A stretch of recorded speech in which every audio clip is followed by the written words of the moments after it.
मैं राजेश चौबे और आज फिर से एक बार आप लोगों के लिए लेकर आया हूँ इडियम्स एंड फ्रेजेज।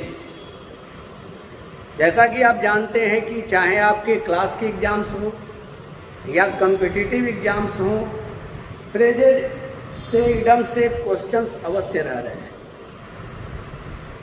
और इडियम्स एंड फ्रेजेज के क्वेश्चंस को हल आप तभी करेंगे जब आप प्रैक्टिस कर रहे हो, क्योंकि इसका न तो कोई फार्मूला होता है, न ही कोई ऐसा सूत्र है आपके पास जिससे आप इसका हल कर सके।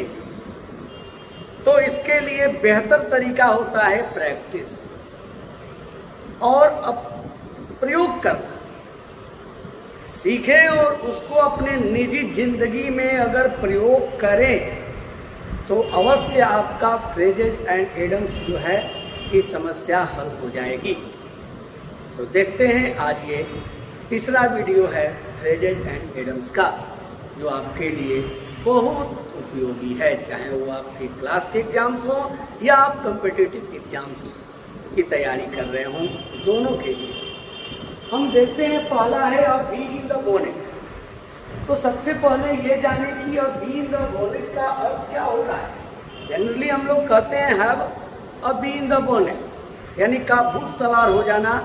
किसी एकदम जो क्रेजी पर्सन होते हैं, सन की एकदम किसी चीज़ के पीछे होते हैं, वो सन की पर्सन को क्रेजी पर्सन के लिए ही हम लोग प्रयोग करते हैं बी इन द बोनेट का। तो हम जनरली अगर हिंदी हम लोग ये भी ले लेते हैं भूत सवार होना। अब आप सोच रहे होंगे कि भूत सवार होना का मतलब क्या होगा।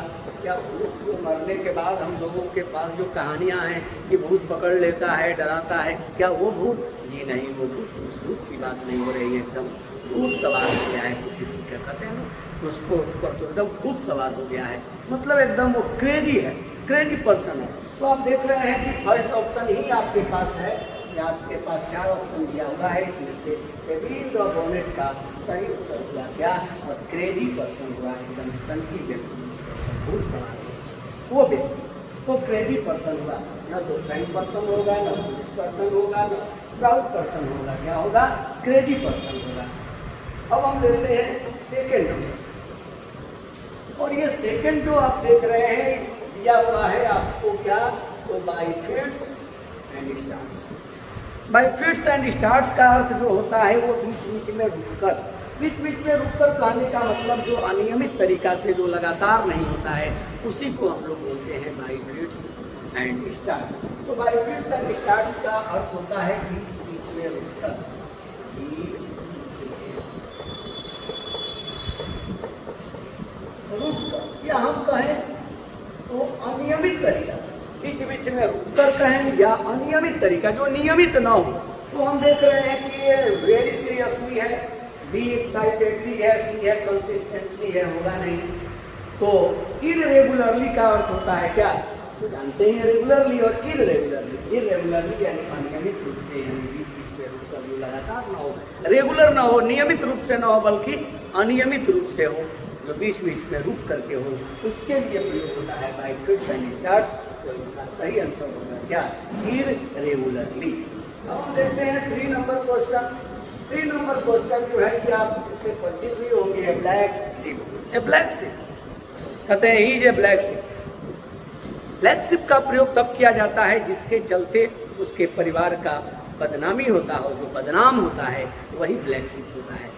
कुलद्रोही कह सकते हैं, बदनाम कर सकते हैं। तो ये ब्लैक शिप यानी बदनाम, तो बदनाम है जिसका यश, जिसकी कृति बेकार की है, जिसका रिपुटेशन बैड है, वही तो ए ब्लैक शिप कहलाता है। तो ब्लैक शिप यानी बदनाम कर सकते हैं, कुलद्रोही कर सकते हैं, जो अपने परिवार का अपमान का कारण बनता है, वही तो ब्लैक शिप है।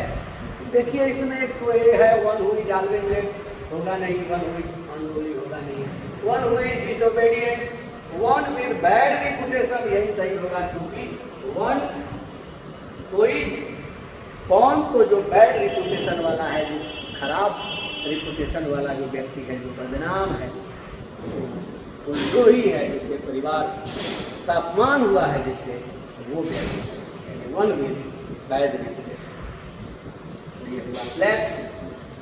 अब आगे हम पढ़ते हैं 4 नंबर नंबर जो क्वेश्चन है वो दिया हुआ है टू पे थ्रू द नोज, टू पे थ्रू द नोज। अब देखिए टू पे थ्रू द नोज का जो अर्थ होता है बहुत ज्यादा जो है पैसा पे करना, बहुत ज्यादा पैसा जो है देना, पे करना, चुकाना जो होता है वही टू पे थ्रू द नोज होता है, यानी ज्यादा पैसा चुकाना, ज्यादा पैसा चुकाना। अब देखिए टू पे नो मनी, टू पे ऑल द मनी, टू पे ह्यूज मनी, टू पे लिटिल मनी।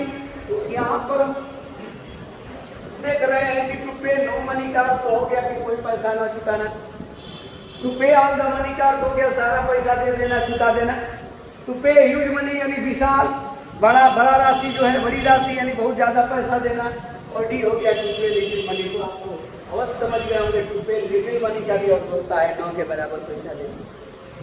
तो यहाँ आपका आंसर क्या होगा, तो टू पे ह्यूज मनी यानी ज्यादा पैसा देना, विशाल राशि को देना, ह्यूज मनी को देना, ये होता है इसका टू पे थ्रू द नोज का। टू पे थ्रू द नोज का क्या होगा, टू पे ह्यूज मनी। अब 5 नंबर हम लोग देखें। 5 नंबर जो क्वेश्चन है ये कॉक एंड बुल स्टोरी, बिना सिर पैर की जो कहानी होती है, बिना सिर पैर कहने का मतलब कि वह कहानी जो हास्यास्पद है, मजाकिया है या अविश्वसनीय जो कहानी है उसके लिए प्रयोग किया जाता है ये कॉक एंड बुल स्टोरी। यानी हम कह सकते हैं कि बिना सिर पैर की कहानी। सोच रहे होंगे बिना सिर पैर की कहानी कहने का क्या मतलब है, तो बेतुका कहानी, बेतुका कहानी। तो इसमें हम देख रहे हैं कि एन एनिमल स्टोरी तो होगा नहीं, है फेबल होगा नहीं, और टेरिबल स्टोरी भी नहीं होगा, तो क्या होगा, N unbelievable and ridiculous story जो है कि अविश्वसनीय और हास्यास्पद या अजीबोगरीब जो कहानी होती है वो कॉक एंड बुल स्टोरी होती है। अब हम 6 नंबर देख रहे हैं।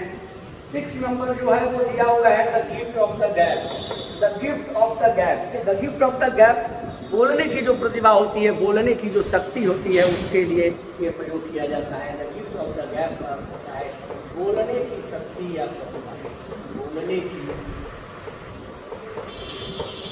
शक्ति कहिए या प्रतिभा कहिए, तो बोलने की शक्ति या प्रतिभा के लिए the gift of the gap का प्रयोग किया जाता है। तो ये दिया जाए एंड इंटरेस्ट इन डिसिप्लिन, अनुशासन में रुचि नहीं है, ए टैलेंट फॉर स्पीकिंग, यही भी हो गया। ए टैलेंट फॉर स्पीकिंग यानी बोलने की जो टैलेंट है, जो प्रतिभा है, जो शक्ति है, वही तो है क्या, the gift of the gap. The gift of the gap का क्या हुआ, ए टैलेंट फॉर स्पीकिंग यानी बोलने की शक्ति या बोलने की क्षमता। अब आगे देखते हैं कि 7 नंबर पर दिया है like a bull in A China shop, like a bull in A China shop. ये जो उदंड है, फूहड़ जो व्यक्ति है, उसके लिए इसका प्रयोग किया जाता है। यानी हम कह सकते हैं फूहड़ या उदंड व्यक्ति के लिए, फूहड़ जो व्यक्ति होता है, जो फूहड़ है, उसके लिए ही हम प्रयोग करते हैं क्या, तो like a bull in A China shop.